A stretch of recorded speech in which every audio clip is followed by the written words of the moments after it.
Loud speaker का मुद्दा 2005 का है। आप लोगों को अचानक से लग रहा है कि हमारी सियासत तो धूमिल हो गई है, अब इसी लाउड स्पीकर पर सवार होकर अपना भोपू बजाते रहें, क्योंकि आपकी तो जमीन हिली हुई है ना महाराष्ट्र में, ये बात तो सच है। 2018 में भी बात रखी थी और उसके पहले भी रखी थी। अचानक से उसके बाद मतलब 2022 में मुद्दे को रख दिया, फिर आप 3 साल गायब रहेंगे, फिर किसी साल अचानक से आ जाएंगे, है ना? इससे तो यही पता चलता है। ये सबसे बड़ी बात तो ये मुद्दा अभी क्यों उठाया, ऐसे सवाल हमें पूछे जा रहे हैं और जिन्हें सरकार में रहे हैं इम्प्लीमेंटेशन करना चाहिए, उसे सवाल नहीं पूछे जा रहे हैं। विद्या चौहान जी, ये सवाल तो महत्वपूर्ण है, करना चाहिए, कम से कम वो मुद्दा तो उठा रहे हैं ना। पूछना पड़ेगा ना विद्या चौहान जी, वो मुद्दा तो उठा रहे हैं ना, और वो मुद्दा ऐसा तो है नहीं कि खुद राज ठाकरे अपनी राजनीति को आगे बढ़ाने के लिए, मामला तो सुप्रीम कोर्ट का है तो सुप्रीम कोर्ट का, उसको फॉलो करवाइए। तो इसको लेकर इतनी ज्यादा पॉलिटिक्स क्यों की जा रही है? कोर्ट के निर्णय को लागू करें, इसमें इसको भटकाने की आवश्यकता क्या है? लटकाना भटकाना बार-बार सुप्रीम कोर्ट क्यों कर रही है? देखिए नहीं करे उसके आप तो कुछ बोलने नहीं देते हो, कुछ समझ में नहीं आ रहा क्या चल रहा है। ये राज ठाकरे, ये अजान, ये लाउड स्पीकर, ये हनुमान चालीसा, इसका क्या काम का है? ये बेरोजगारी बढ़ गई, महंगाई बढ़ गई, उसके बारे में चर्चा रखी है ना। ये भाजपा वाला बार बार बाला साहेब ठाकरे का जिक्र कर रहे हैं, बार बार बाला साहेब ठाकरे जी का जिक्र कर रहे हैं। अभी वो क्यों ये बोलना चाहता है? सब संजय राउत ने क्या झूठ कहा है? बराबर कहा है। उन्होंने कहा कि बाल ठाकरे के बहुत बीमार होने के बावजूद भी राज ठाकरे ने उनकी कोई परवाह नहीं की, वो उनको छोड़ के चले गए। और अचानक आज बाला साहब ठाकरे का बयान दिखा के ये कॉमन मिनिमम प्रोग्राम लेके हम लोग चल रहे हैं, यहाँ कोई जाके हनुमान चालीसा पढ़ता है। हनुमान चालीसा का राजनीति का क्या संबंध है? अगर भगवा वस्त्र पहनना है राज ठाकरे को, तब राज ठाकरे योगी को लेके साथ में हिमालय में तपश्चर्या करना चले जाए ना।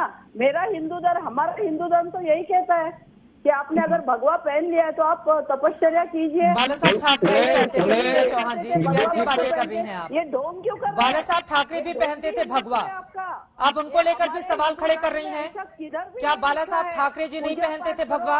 मंदिर में करो, क्या भगवा का झंडा वो लेकर आगे नहीं बढ़ते थे? आप तो उन्हीं के ऊपर सवाल खड़े कर रही हैं। हनुमान चालीसा पढ़ने का है तो घर में पढ़िए, मैं भी पढ़ती हूँ, लेकिन अपने घर में पढ़िए, मंदिर में पढ़िए। यहाँ मातोश्री पे आके हनुमान चालीसा पढ़ेंगे, आप मंदिर मस्जिद के बाहर पहनेंगे। आपको हिंदू मुस्लिम लोगों को लड़ाने का, उनमें वैमनस्य लाने का काम चल रहा है। देश को और महाराष्ट्र इस पूरे मामले में हिंदू मुस्लिम होता ही नहीं। अगर मंदिरों से और मस्जिदों से, दोनों ही हिस्सों से लाउड स्पीकर की आवाज को कम कर दिया जाता, सुप्रीम कोर्ट का जो आदेश है, तो हिंदू मुसलमान तो सभी कर रहे हैं ना।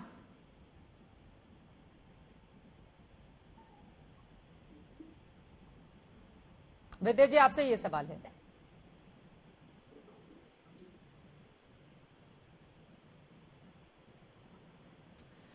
कुछ तकनीकी दिक्कत आ रही है, मेरी आवाज आप तक नहीं पहुंच पा रही है। आपसे योगेश खरे जी, आपकी बात रह गई थी, जल्दी से आगे बढ़ाएं। प्रेम शुक्ला जी, इसके बाद में फौरन आपके पास आऊंगी। फारूकी साहब को आवाज पहुंच रही है क्या? एक बार जल्दी से करेक्ट करें। योगेश खरे जी, हिंदू मुस्लिम लड़ाई की बात ही नहीं है। अगर ये रोकनी है तो लाउड स्पीकर पे कार्रवाई कीजिए। और ये डेसिबल जो बार बार बोल रही है ना, मुझे बताइए कि 45 और 55 डेसिबल में कौन सा लाउड स्पीकर चलेगा? और 55 डेसिबल के नीचे आवाज है क्या? नहीं। योगेश खरे जी, एक सवाल सुनिए।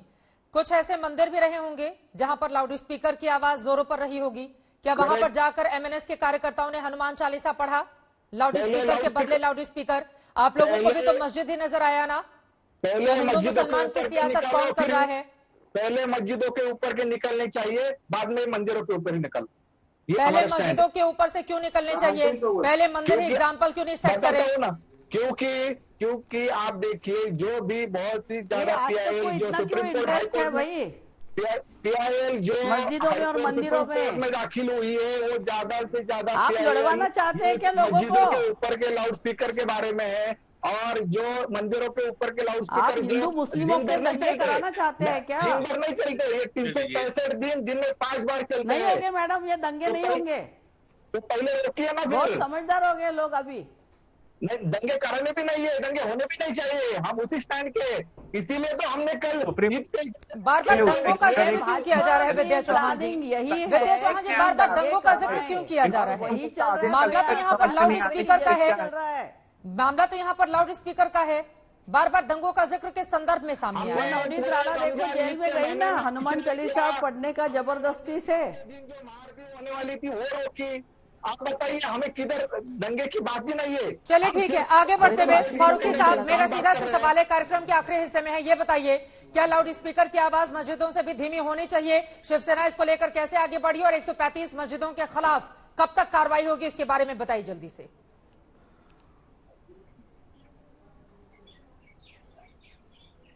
फारूकी साहब, आवाज आ रही है आपको? जी जी जी बोलिए। ये जो 135 मस्जिद देखिए, हैं, जो भी मस्जिदों में से, सारी मस्जिदों में से मुंबई के ज्यादा से ज्यादातर उन लोगों को नोटिस दिया हुआ है बराबर से, बाकायदा। बिल्कुल मैंने खुद भी देखा है कि सब मस्जिदों को पत्र दिया हुआ है बराबर। उनके डिसेबल के जो वॉल्यूम का, जो साउंड का जो लेवल है, उसको भी चेक किया गया है। और अगर कहीं भी कम ज्यादा होता है तो बिल्कुल उस पर कार्रवाई करना चाहिए। और जो भी मौलाना लोग हैं उन्होंने खुद एक्सेप्ट किया है कि हम इसके डिसेबल को बिल्कुल क्रॉस नहीं करेंगे, इसके लेवल के अंदर ही रखेंगे। तो मैं आपको ये कहना चाहता हूं, और बिल्कुल अगर इसके आगे जो भी अगर आपको लगता है कि इलीगल लाउडस्पीकर कहीं पे लगे तो उसका बिल्कुल प्रशासन उस पर कार्रवाई करेगी। हमारी पुलिस सक्षम है, वो बिल्कुल अपना काम करना जानती है। मैं नहीं चाहता हूं कि और भी लोग इस पर बिना वजह के इसको बात को बतंगड़ करके और कुछ बातों को कहीं और ले जाए। मैं समझता हूं कि हमारी सरकार बहुत अच्छी है, महाविकास आघाड़ी सरकार बहुत अच्छे से अपना काम कर रही है, सबको लेकर चल रही है और संविधान के बताए हुए कायदे कानून पर हम चल रहे हैं।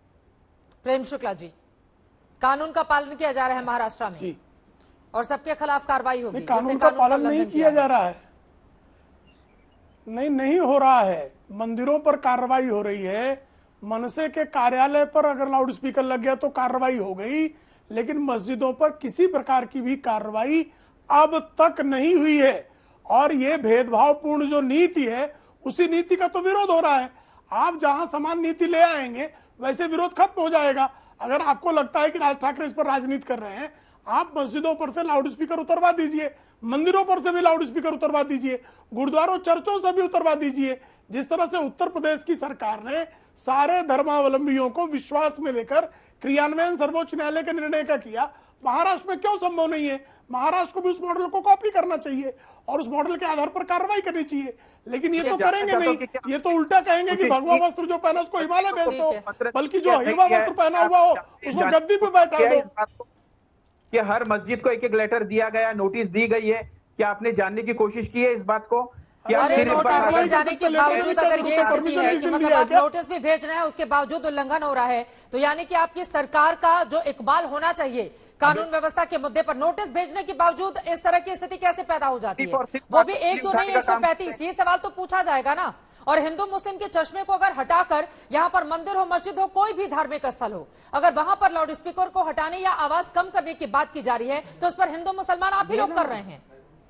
सरकारों को इससे इतर सोचना होगा ना, उसकी जरूरत है। जल्दी से क्लोजिंग कमेंट नायर साहब आपका। श्रीराज नायर जी, हिंदू मुस्लिम आप लोग भी बंद कीजिए और बोले कोई भी धार्मिक स्थल हो तो बार बार मस्जिद मस्जिद मस्जिद चिल्लाएंगे तो आप लोगों से पूछा जाएगा ना सवाल। नायर साहब, स्पष्ट मानना है कोर्ट के निर्णय का पालन किया जाए, सारे मस्जिदों से और सारे धार्मिक स्थलों से लाउड स्पीकर हटा देना चाहिए।